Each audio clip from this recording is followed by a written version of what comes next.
I'm Jesse Mackey, CIO of 4Thought Financial Group, and this is 4Thought's Market Perspective as of October 12th, 2021.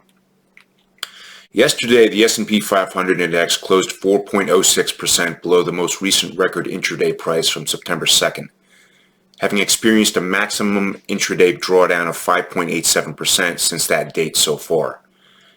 Across all asset types, U.S. small-cap stocks are the best performer year-to-date, while U.S. aggregate bonds show the worst performance. Despite their recent lull, most stock types, with the exception of emerging markets, continue to outperform bonds by a wide margin so far this year.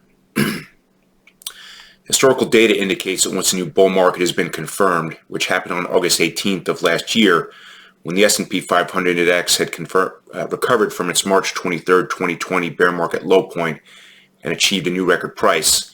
The longest time period on record since 1950 before the beginning of another bear market was 7.44 years, with an average of 2.44 years. Only 1.15 years have elapsed from the point of bull confirmation in this instance so far.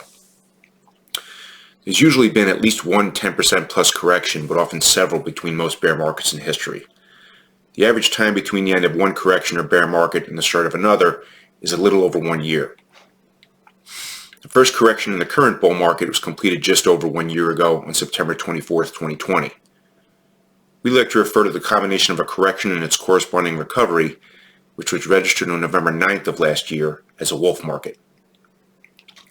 Our data set also tells us that about 55% of wolf markets like the last one we experienced have been followed by a period that exhibits trailing 1 year returns of 30% or greater without a 10% plus correction, something we refer to as an eagle market. The first eagle market subset of the current bull market was quantitatively confirmed on March 1st and had continued through the end of last week.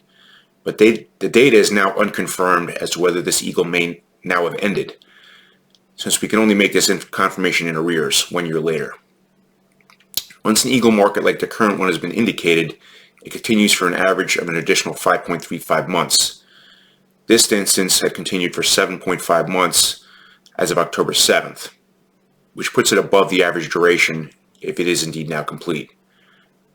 Eagles may be followed by any of the other three market types, including a flattening of growth rates to return to a standard bull market or an immediate reversion into a wolf or bear market.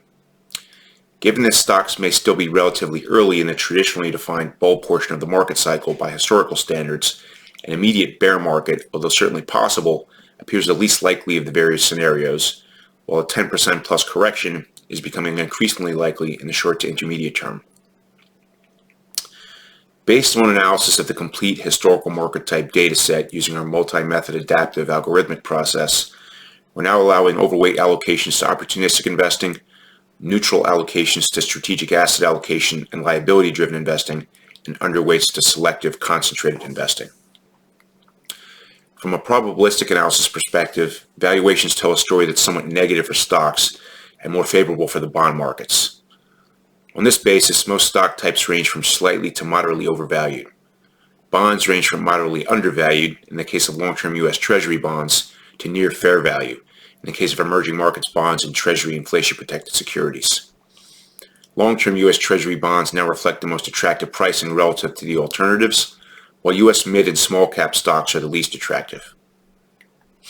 Against this backdrop, the outlook for stocks is now slightly negative in the short to intermediate term, based on the overall aggregate of our historical market type data analysis and quantitative probabilistic analysis. I hope this was helpful.